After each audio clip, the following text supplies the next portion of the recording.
2A and LA family. Welcome to another episode. So look, you know how we do at this time. As always, anything that I say in this episode, future episodes, and prior episodes is just my personal opinion. It's not fact, it's not law. You should always do your own homework and come up with your own conclusions, okay? Alright, so look, and before we get rolling, why don't you go ahead, like, subscribe, and hit the notification bell so you guys make sure that you're getting all my new content, because I put out new videos every week. And I've had a couple people say, oh, I subscribed, but somehow I got unsubscribed. So if you think you're subscribed already, double check, make sure you're still subscribed, okay? All right, look, let's jump into it. So again, look, when I started this channel, I wanted to share my gun journey. There's so many new gun owners out here in the country over the last year and change that I know a lot of people are feeling the same kind of uncertainty that I did and the same kind of curiosity. And so I want to share my experience so that hopefully other people can learn things. And that's really how my evolution took place. I watched other YouTubers, and there's so many phenomenal ones. And if you haven't checked out my first video, I shared like kind of my inspirations for the channel. So I'll put a link to the very first video I did down below. So if you haven't checked it out, you can go back and check it out. Okay, so the reason why I say that though is since I've been doing my channel, I've gotten comments, particularly after I did my gun collection videos, that, you know, the more salient or the more probably the most efficient way to grow your gun collection is by having the same caliber. And there's a lot of sense to be made in that. You know, if you are strictly buying weapons as a tool, as a means to defend yourself and your family, and you want to be able to transfer from pistol to carbine, etc., and if you have all your weapons on kind of the same ammo platform, that's a lot more efficient way to do things. And I think there's a lot of truth to that. But for me, as somebody who was brand new to guns, and maybe I'll evolve to that at some point, right? I think you should always have more than one kind of caliber platform, because, you know, if stuff hits the fan and there's no 9mm available, all you've got is 45, you want to have like a 45, I think is a smart thing to have, maybe a 40 or something like that. But aside from that, for me, because I was brand new to guns, I didn't want to settle in to one caliber. I wanted to learn. I wanted to know what it felt like to shoot a 380, what it felt like to shoot a 9mm, what it felt like to shoot a 40, a 45, etc. And so I wanted to experience everything so that I could then figure out my path and what was best for me. And sure, a lot of the channels, great YouTubers out there, very knowledgeable, experienced operators and all that, you know, gave me their opinion, and I'm sure they're absolutely right. But some stuff you want to experience for yourself, so that you know it, right? And so that's kind of what today is. I want to look at kind of the title of the video is what's the best caliber, and I think that's kind of a trick question, because really it's what's the best caliber for you, and only you know that, right? And so I think I have a pretty unique perspective though, because I've had now so much experience across a lot of different caliber platforms. Okay, so why don't we kind of walk through this a little bit. Okay, so this is a 380. And I think I told you my very first gun I ever bought was in college. I bought me a little Davis Industries Chrome 380 and never really used it, and probably only shot it like a couple of times. But I think the 380 gets a bad rap. I don't have a 22 in my collection. I probably will at some point. But I think both the 22 and 380, I'm going to lump them into the same category. I think that they get a bad rap because people feel like, oh, these aren't lethal cartridges, you know, that a 380 will just bounce off somebody. Okay, so first of all, yeah, no, nah. When you get you a 380 hollow point, it's not bouncing off of anything. And more importantly, it's far more about placement, where you place the round on the target. Any bullet is lethal. And so from a safety perspective, I don't want anybody out there to hear some of these YouTube people laugh and joke, oh, 22 isn't lethal, oh, it's whatever. Okay, yeah, don't do that. Every gun is lethal. If shot in the right, if placed in the right area, every gun is lethal. And so from a safety perspective, always remember the rules. Never, point your gun at anything that you don't want to destroy. Always assume that your firearm is loaded, and all guns are dangerous. And so, yeah, don't think that. And so I say that the 380 gets a bad rap because I think people think it's not a powerful enough round. I think it is. I think 380 is a lethal round. I think the question is it the best lethal round? I'd say probably not, okay? Then we're going to step up to America's favorite, really, the 9mm bullet, right? Okay, and I'm talking strictly here handgun calibers, right? So 9mm, look, the 9mm has come a long way.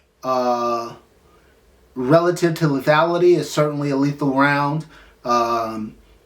With hollow points, you don't have the issue of kind of penetration that you would maybe from a rifle round, a traditional rifle round, or some of the bigger calibers. And so I think the reason why the 9mm is so popular is really because it's so effective. It's so efficient around. And so I don't want to bury the lead here, but the 9mm should definitely be considered one of the best rounds, handgun rounds that are out there, okay? Now, 40 cal. You guys know, you guys seen I have a Glock 27 and 40 cal. It's a very small package, and I mentioned in that video, and if you haven't seen that video, I'll put a link down below. I mentioned in that video that it has such a big kick for something so small. Ideally, if you're gonna shoot a 40 caliber gun, you should probably get not a subcompact, but a compact or mid-size or full-size gun that will offset the recoil. It's a joy to shoot. It really is. But look, it's not cheap. You don't need it. It's a slower bullet than the 9mm. A lot of people crap on the 40 and say it's inferior because of those things. I don't know. Look, all those people that say that don't want to get hit with one, that's for sure. And so I don't know how inferior it is, but I would say that it may not be the most effective. And that's what I think that's going to be a recurring theme in this video. If we're talking about what's the best caliber, I think that's a personal and subjective opinion. But if we're talking about what's more effective, what's the most effective round, then that's a conversation I think we can have. All right, look. Next one, 45. Big Daddy. Look. My 1911 shoots 45. And I've got another gun that I just bought, which I haven't done a video on yet. So, look, since I did my gun collection video, your boy's been busy. Your boy has been busy. So, look, we're going to show some other stuff coming out. But I got a couple of guns that shoot 45 caliber. It's a joy to shoot. My 1911 is a joy to shoot. The other gun I have is a rifle that's chambered in 45 ACP. Also a joy to shoot. And so, also, obviously, a very lethal round. The problem with it in a handgun, if it's in a 1911, then you'll probably have capacity limits. And that's kind of the thing about the 40 caliber too, is that you're limited in capacity. You're probably going to be limited to about 8 rounds if you're shooting out of a handgun. While if you're in a 9mm, you got a Glock 9mm, you got 30 rounds. If you're in a non-capacity state, a non-capacity limited state. So again, is the 45 better than the 9mm? Subjective. Is a 9mm potentially more efficient because of everything that goes along with it? Maybe. Maybe. All right, now this next one. Look, I did a video on this one. Look, I'm going to have to, that's the thing about these calibers. They refer back to a lot of videos I've done. But I did a video on my F&N 57. And I talked about that gun. And I told you guys, look, this is a 5.7 by 2.8. It looks like a rifle round. This is a lethal round. In the F&N package, it's a super lightweight gun. Very comfortable to conceal. And if you're in a non-capacity limit state, it goes up to 20 rounds. 20 rounds of this. So look, in a lot of ways, I think this is a superior option to the 9mm. I really do. Lethality-wise, the package that this caliber shoots out of, the FN, and Ruger has one now too. I think maybe a couple other people have kind of got into the game. But look, this caliber is the bomb. It's the bomb. But here's the problem. And I said this in the video. You can't find it.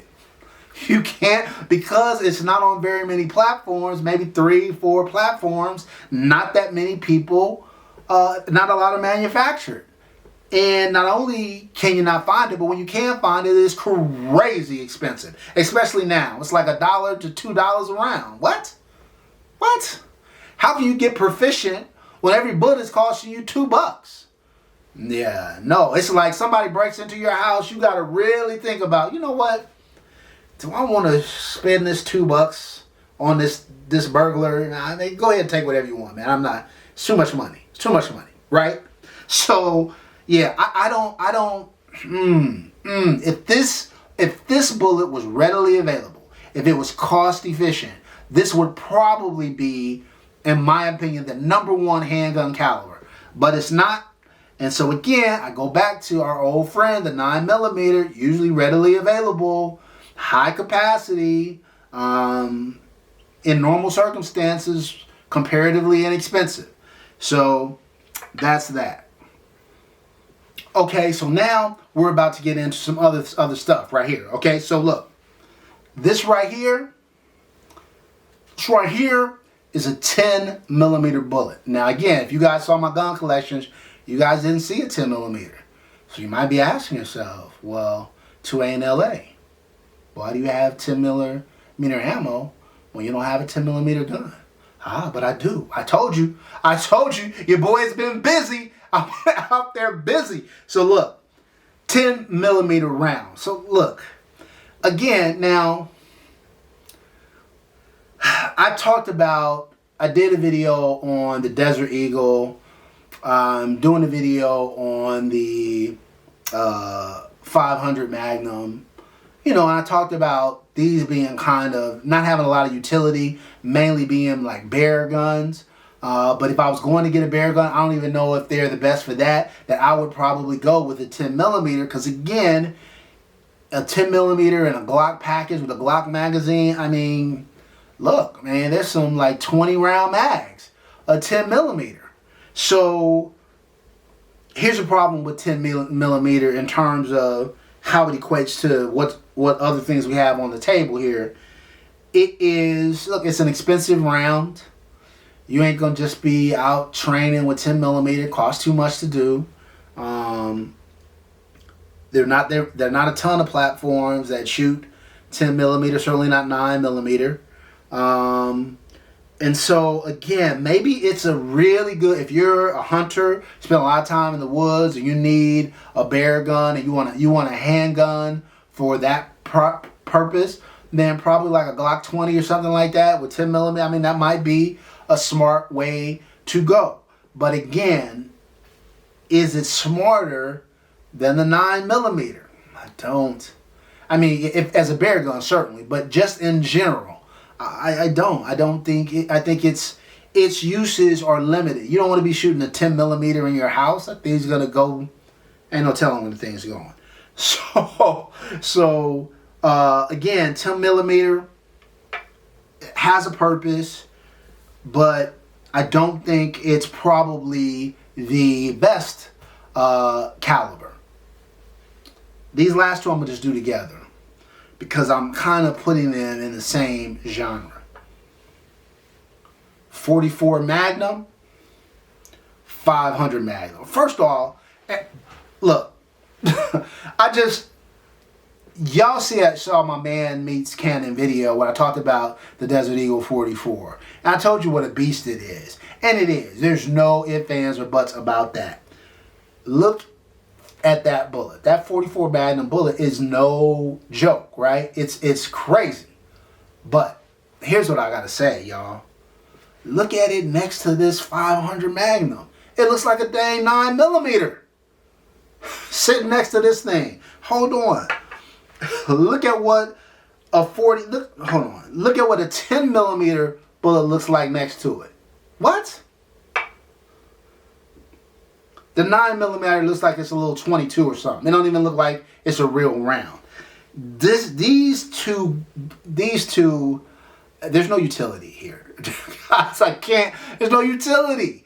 There's no reason to have a 44 Magnum. There's no reason to have a 500 Magnum, except that that's what you want, and you want to do it, and that's why I got mine, because I wanted to do it, and I wanted to have it. I wanted it in my safe. But yeah, if somebody breaks in my house, I'm not grabbing the Desert Eagle or the 500 Magnum. No, I'm not. If I'm going on a camping trip, I'm probably still not taking the Desert Eagle or the 500 Magnum. For that trip, I'm probably going to take the 10 millimeter. So, yeah. So I'm ruling these out as the best calibers just because there is no utility for them other than fun. Sheer fun, okay? So look, we talked about the 380. We talked about the 9 millimeter. We talked about the 40, the 45, the 5.7 by 2.8, the 10 millimeter, the 44 Magnum, and the 500 Magnum. Now again, I have all these platforms. I've shot, hundreds, if not thousands of rounds on all of these platforms. And I gotta say, I keep going back to the 9 millimeter. I know that sounds like a cop-out, but there's a reason why it's the most popular pistol caliber. Again, readily available. Again, allows you high capacity. Again, in a hollow point structure, it's a lethal weapon a lethal cartridge that has minimal penetration. Lends itself to less recoil than some of the larger calibers to allow you to be more accurate with it. I mean, all of the more affordable, generally speaking, all things being equal. And more readily accessible. So again, I'm saying the 9 millimeter is the best cartridge. Now, if you disagree, I'm fine with that, all right? Let me know. If you think one of the other cartridges is better, or there's another pistol caliber that I haven't really touched on all that much, like 22. Maybe you think 22 long rifle is the best thing since sliced bread or something. If that's the case, let me know in the comments. We can go at it, all right? Until next time, y'all. Take care of one another. I appreciate you guys watching. I appreciate all the support. If you comment, I always try to reach back out and respond because I always want to give back all the love that you guys give me. All right? Till next time, peace.